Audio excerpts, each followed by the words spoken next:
Welcome, everyone, to the Mythic Life Podcast. I'm Eric Brumett, and here joining me again is Sarah Faith Brumett. We are so excited to get into this podcast today. We are going to be exploring what it is to be in a healing practice, what it looks like to launch, and to really navigate this element of what a spiritual purpose it is to be of service to the world, to spread healing to the world, and how possible it is to be in a practice. I'm so excited to do this again with you, Sarah. It's been really fun. We have a lot going on right now. It is June. It is beautiful outside, and yeah, let's dive in. All right. Thank you for having me again. And I actually probably requested this with Eric. I want to be on more of these podcasts and have these really fun conversations. So I'm pretty excited for today's topic. Yeah, we're going to be doing these over the summer. You know, if this podcast is new to you, if you haven't joined before, make sure that you subscribe. We're going to be getting into some really cool things today, talking about launching a healing practice and some of those challenges some people face and how fulfilling it can be. And, you know, it's been quite a journey. You know, I've been practicing for 24 years. You've been practicing for 17. Like, remember those first early days when you first launched? How did you start? It's funny you said that because we've been I feel like those days are pretty fresh in my mind. And the word that stuck out to me as you were going over today's topic is like the challenges that you face of stepping onto this path of being a healer. And I just wanted to talk about several of those challenges because I'm curious if our audience has healing practices, is curious about starting. And this could be you want to start being a coach of some kind, right? Or there's a certain healing modality that really speaks to you that you want to start offering to people. I mean, sometimes it's even the anxiety of even, you've learned a healing modality and to actually let people know in your life that you have this cool thing and can you like give them a session, right? Like, so that might be with family members and there can be a lot of fear. There can be a lot of fear. Let's just name it right now. There could be a lot of fear that comes up when we're starting this process. And a lot of the mental chatter that is like, people are going to think I'm woo-woo now, right? What is this strange new thing that I'm doing? There can be a lot of also doubting yourself, right? Like when we're new at anything, and this is kind of what I want to talk to people about. When we're new at anything, the permission to be starting and giving yourself that grace, it actually takes an immense amount of courage, an immense amount of faith to be new at anything. So you can have a lot of insecurity come up at this phase. And the quickest remedy for that is getting practice. So it's actually like very counterintuitive to the process because we're so scared to even just start and start offering it to the people in our lives when that is the exact remedy that will help you move closer to your goal, which is practicing. Yeah. And maybe some of our audience here may relate to this because they have considered it, you know, and the anticipation that comes with the fear is a lot of the beliefs that can be worked on. And in Theta, we do work with, you know, doing fear work and processing out the beliefs that relate to the fear in order to kind of take away the magnitude of it. But there's something really interesting and cool about fear is that anytime you face something that is completely new to you, you're going to have fear. There's a fear response. You know, no matter how much belief work you've done, It's something new, and we have a survival mechanism inside of us that creates it. And if you've done belief work, the excitement and the sense of pursuit of fulfillment of that will override and give you the courage to be able to step beyond the fear and actually take action, implement, and get into service. I remember the first time I did a paid session, I felt so confident at Theta. I came into basic and it was something that was really natural for me to like work doing the technique in classes where you're doing exchanges with other people. You're in this container of a workshop and you're learning, they're learning. And I felt really confident. But to then step into a session where I'm charging this person. And for me at that time, I was pretty young. I was 23. Every job that I did was like $7 an hour, like I wasn't making a lot of money. And to all of a sudden sit down and go, I'm charging this person $125 for this session was like so terrifying, and going, oh my gosh, I really have to deliver here. And I was so afraid. I just closed my eyes and literally was praying, God, you got to heal this person because they're paying me for this. Like it was terrifying. But as I got into the flow of the session, as I, got past that first terrifying moment of holding their hands and starting the session, it started to move. And then came that elated fulfillment as we get through beliefs and as we start to do some of the healing work and the person gets receptive to me directing them in a session. It was so exciting and fulfilling. And that this journey for people of like getting past the anticipation and actually getting into doing the session is such a big key. No matter how much belief work they do, no matter how much they work on their fears, you got to get your feet wet. I think that sharing the vulnerability too, a lot of our students, they see us now, right? Like where it's like, well, okay, it's been 24 years later, it's been 17 years later. Like, do you realize how many beliefs I had to clear, how many sessions I had to do, how many talks I had to give to get to this point where I can sit with a new client and just get into the work and feel confident and trust the creator to do the work. So I think sharing the vulnerabilities is actually maybe the most helpful for someone starting out.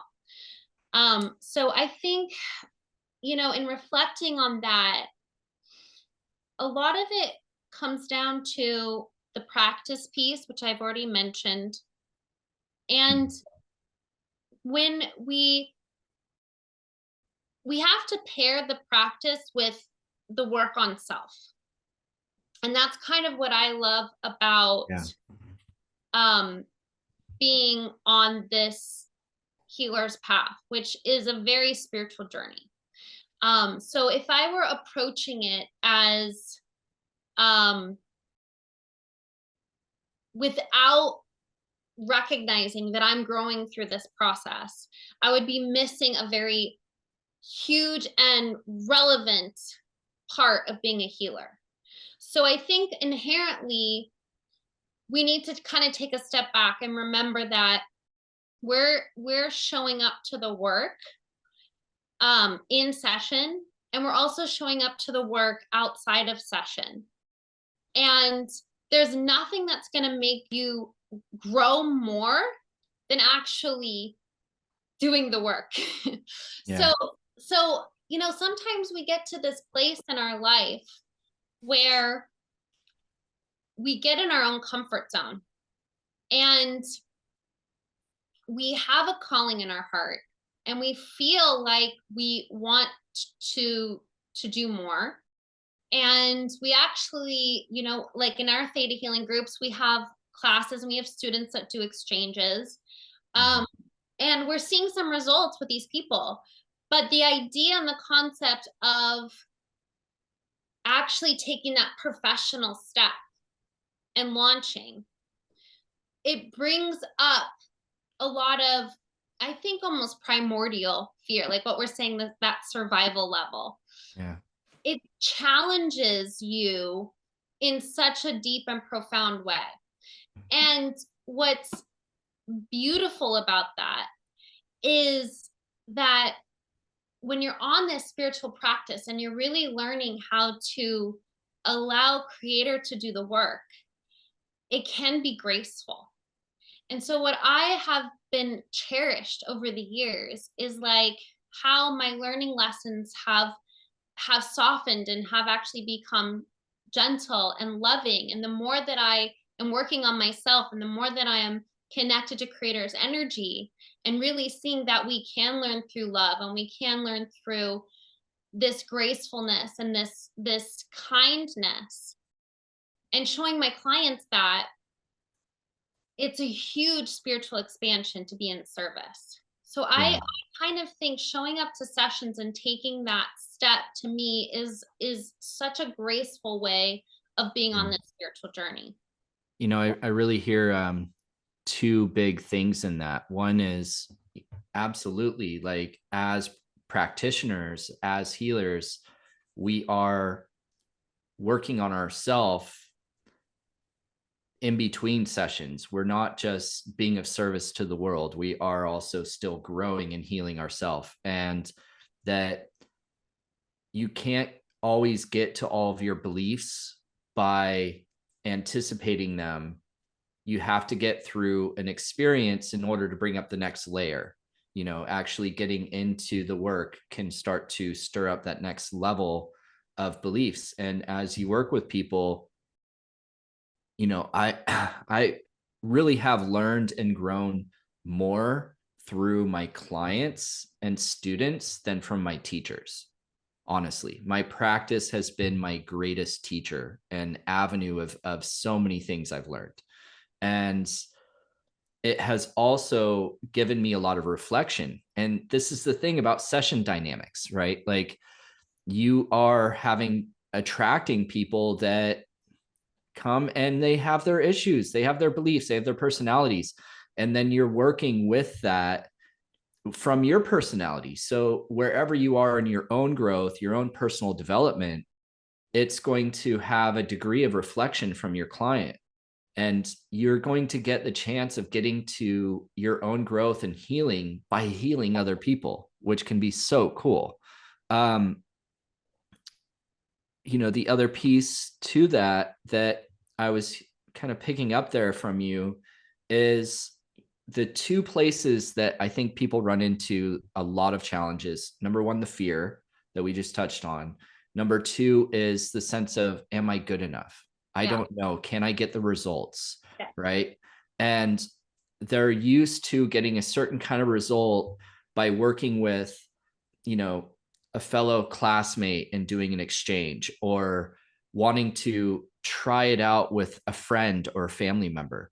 And here's the thing, you think that that's going to be comfortable because you're familiar with them, but that's the hardest session imaginable, is thinking you're going to get a result with a friend or family member that has an existing relationship. And this is something Carl Jung really outlined in Transference and Countertransference, is that, you know,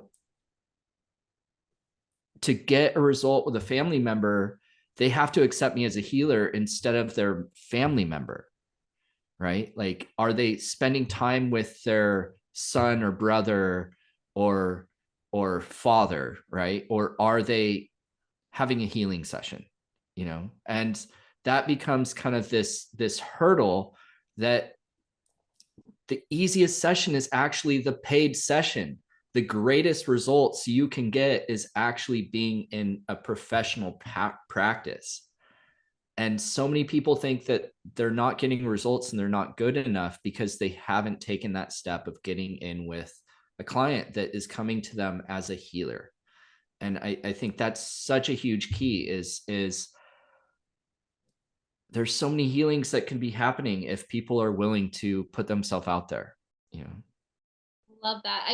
So I think of this often because inherently people believe that when they look at their mentors, or they look at their teachers, or they look at what I don't know, if you look at like the bigger teachers, right, that are on the planet, there's something different about them.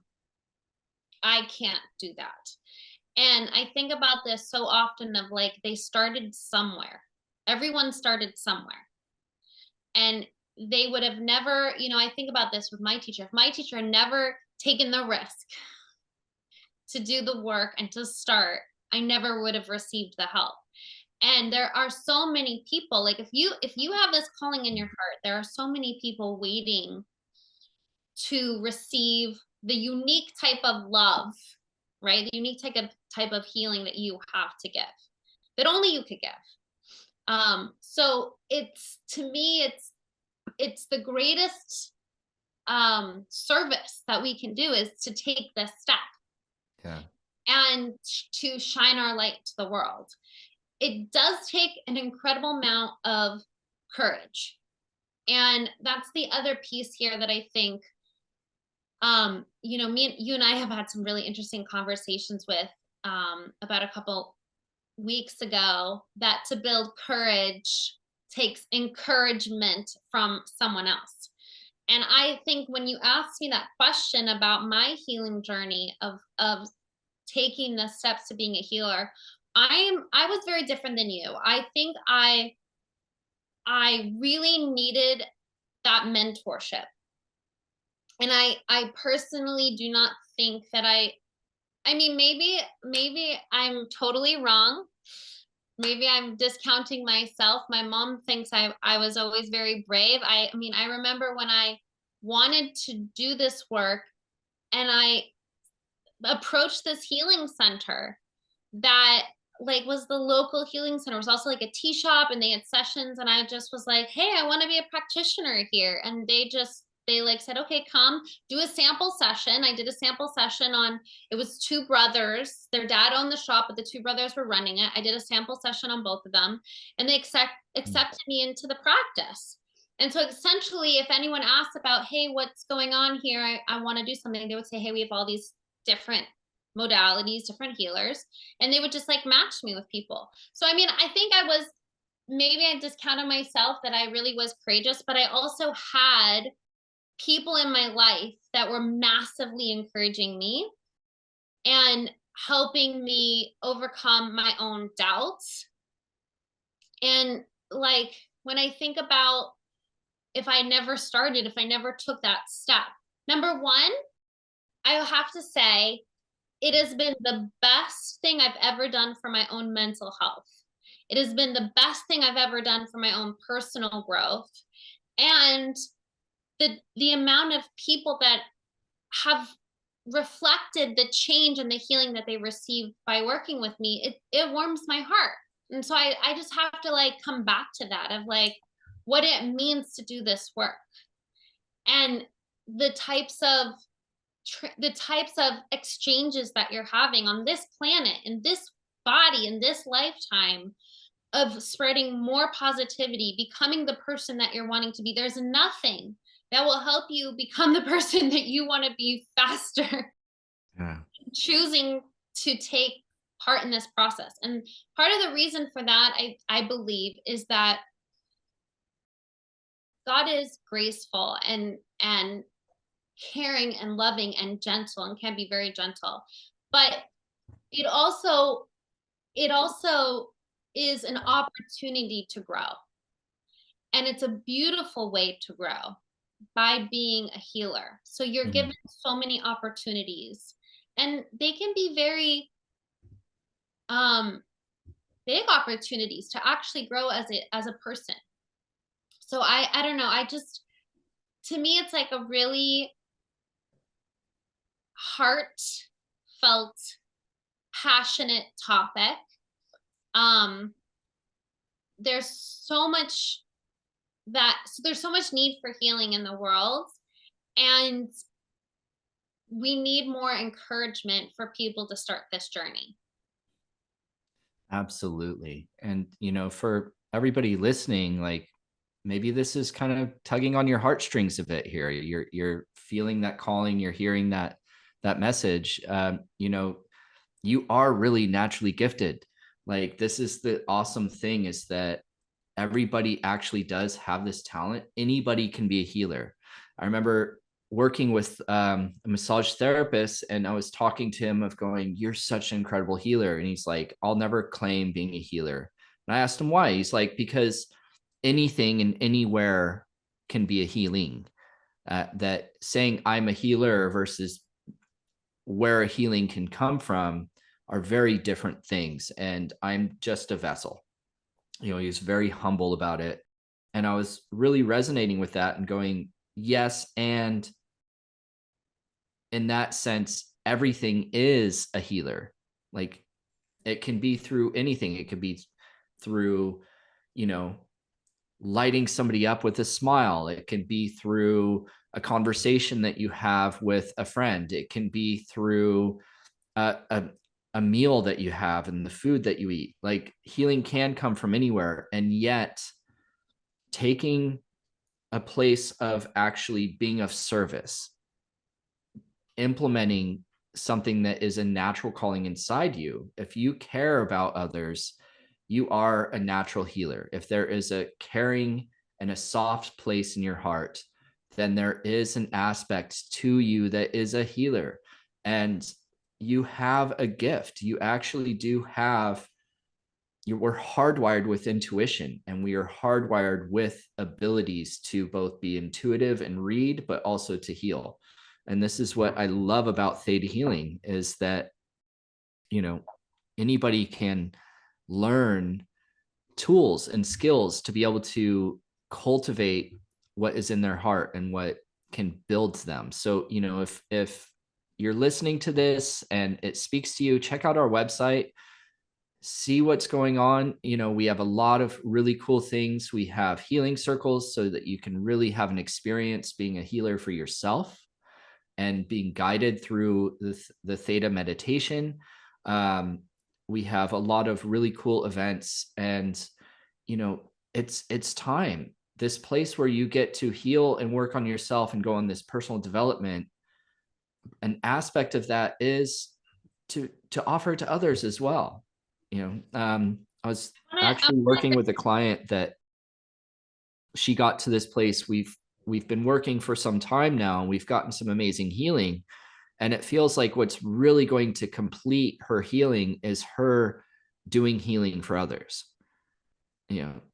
She'll really feel complete in her own I need when she can go, wait, I can be of service and pay it forward. I can give.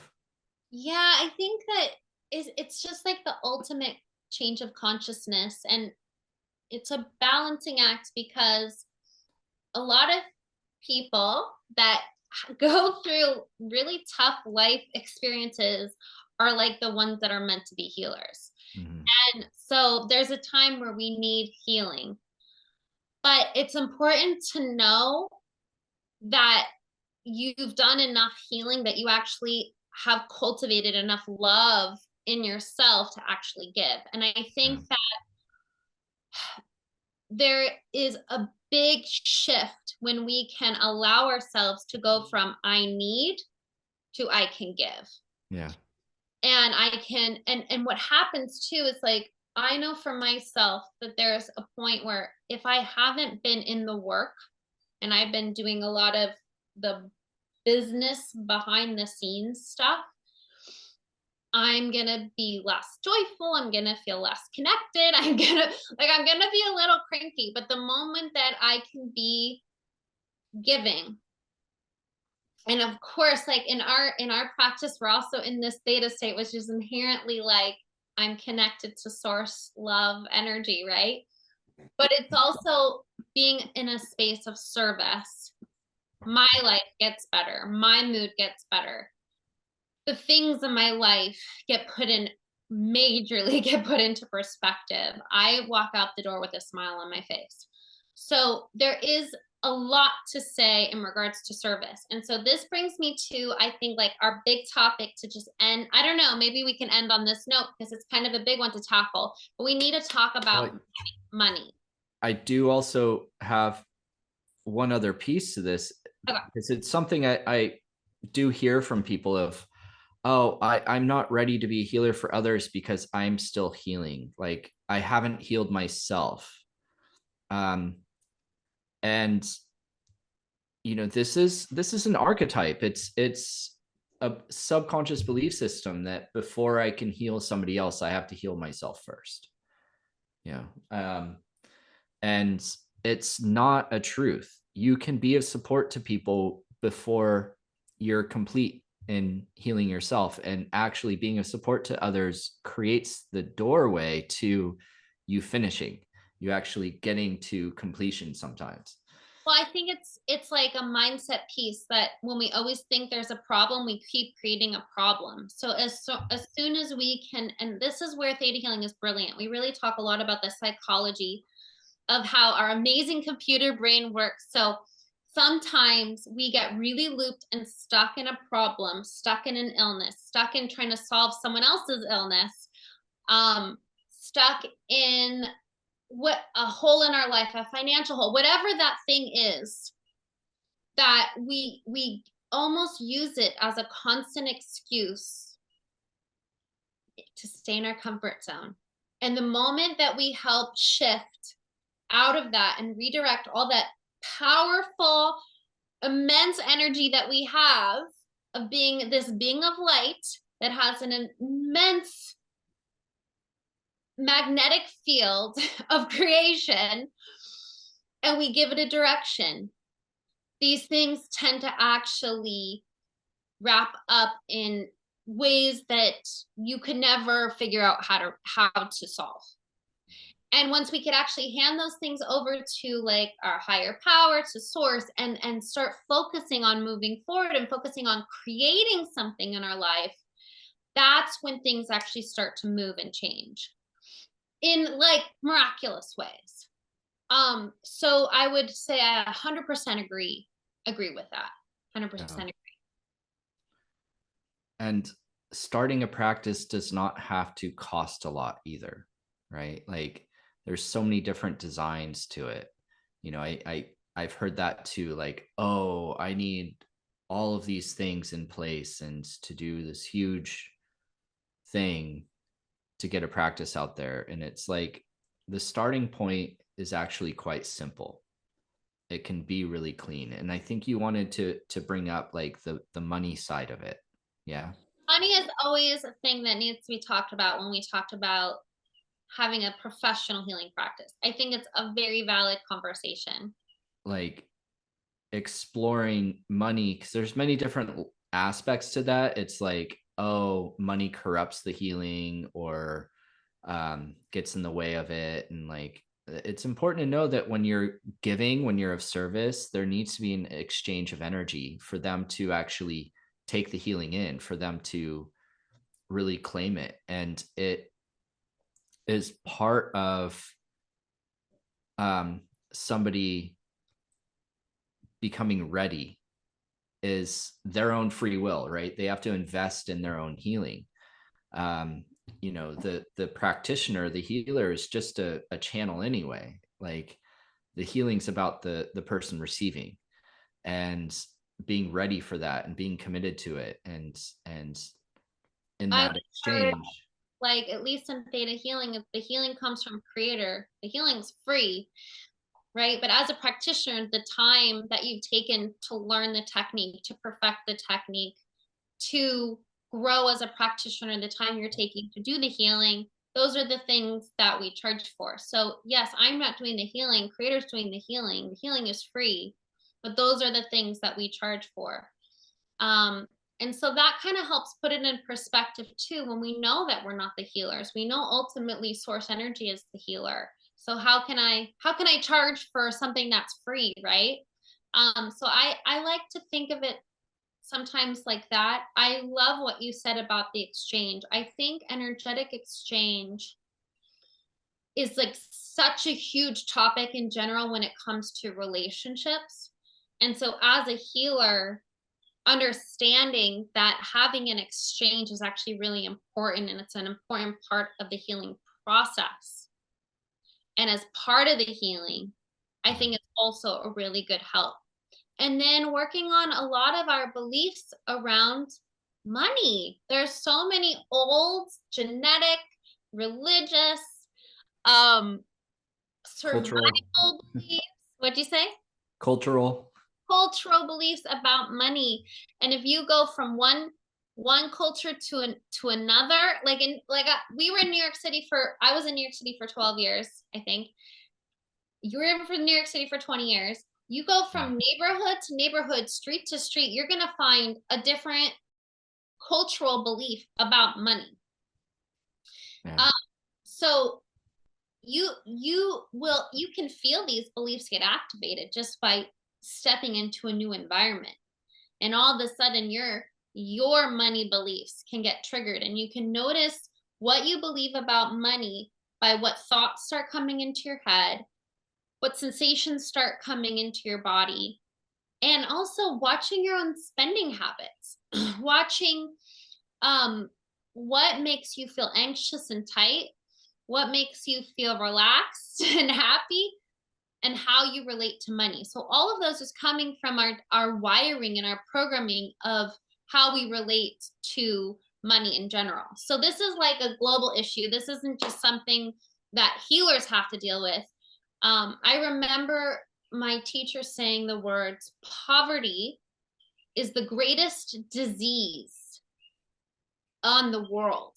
And that made me think of it in such a different way, that we actually need to heal our poverty beliefs, like these deep beliefs. And it's something that actually there are many communities in the world that need healing around money beliefs. So this is like, I think that this can be a massive shift in consciousness, because a lot of people believe that if you're spiritual or you're conscious, you are going to be impoverished, instead of believing that you can be wealthy and be conscious. And I think that we know for a fact, and we know for certain, at least in the circles that I have been blessed to be in community with, is when conscious people have money, they're changing the world.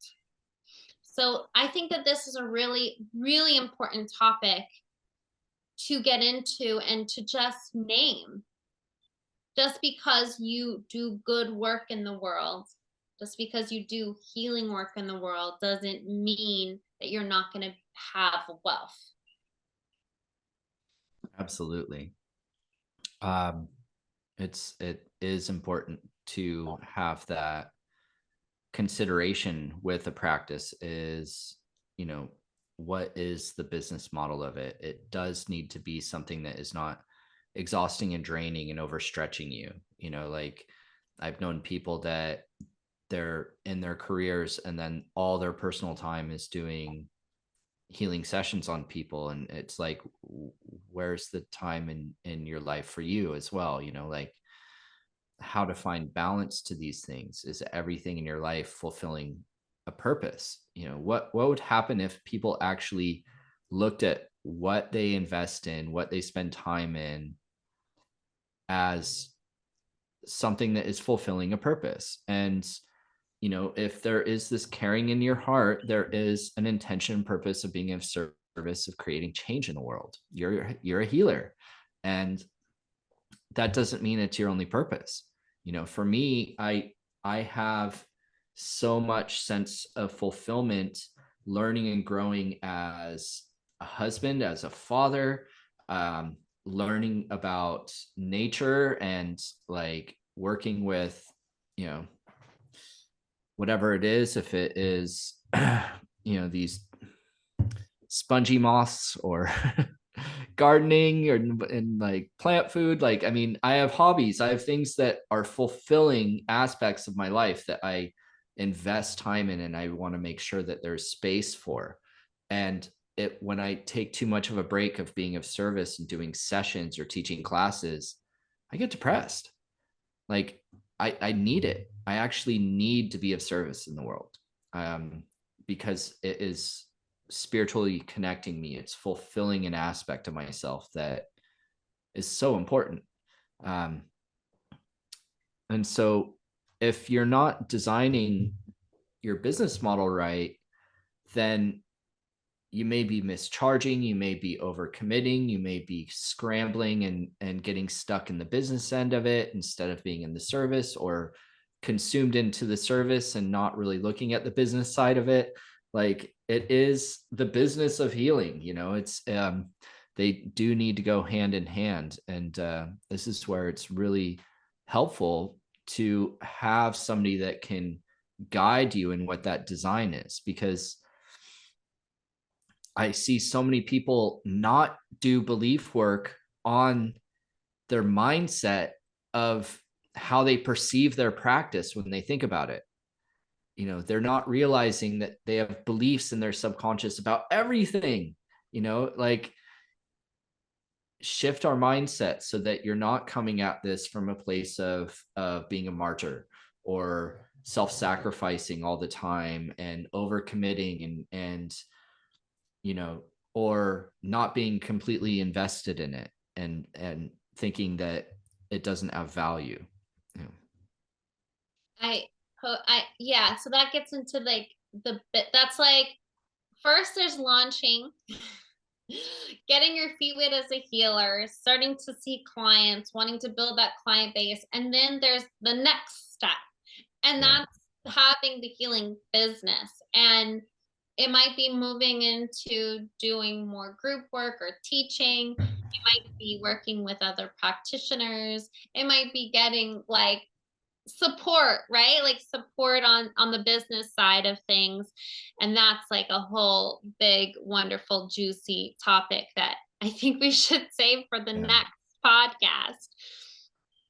Yeah. So once the feet are wet, then it becomes, what is fulfilling about this? Like, is it how I develop a relationship with my clients and support them?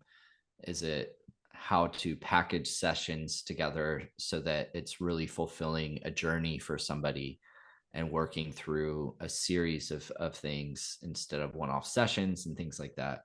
So there's a lot in that second step. And yeah, we'll definitely follow up with this. What you're reminding me though too is there's the in-person work, and then there's also, creating a little bit more freedom and having the versatility that you can do.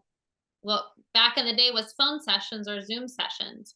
So I do think there's so much room to play now with what does it mean to be a healer, and so many different ways of being a healer. Yeah. And so many different ways of helping people. And so we get to stretch and we get to expand and look and change our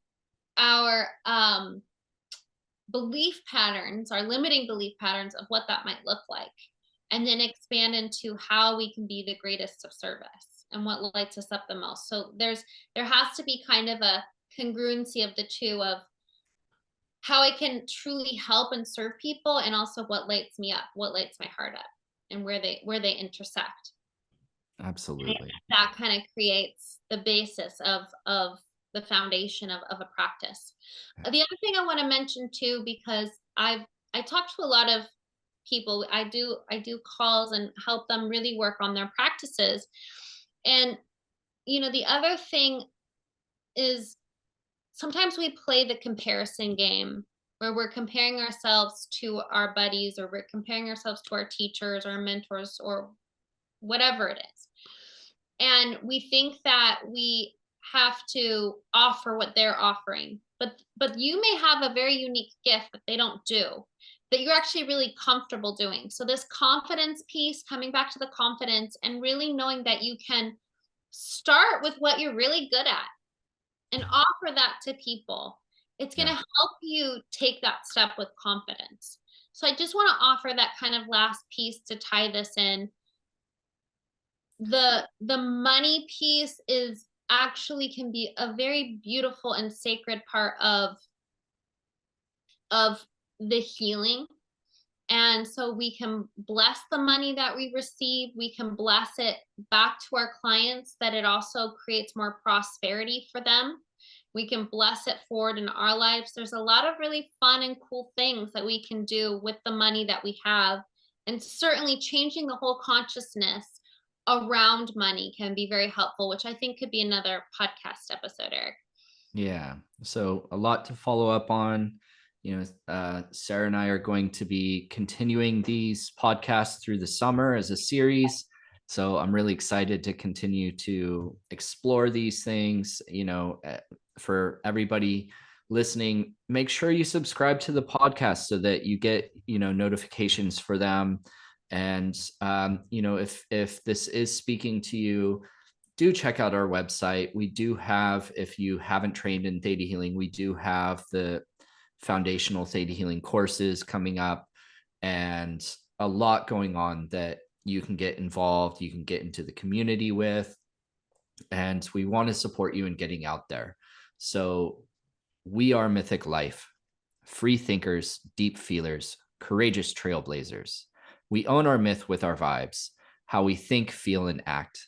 We believe that love is a given, not something earned, that spiritual is sexy, kindness is cool, and earth is sacred, that everybody has superpowers and life is too boring without magic. We walk our talk, and when life gets real, we heal. We choose our path and make it epic. And I'm so thrilled to be doing these with you, Sarah, and we're going to continue to keep these going. So thanks everybody for joining. We'll see you all soon.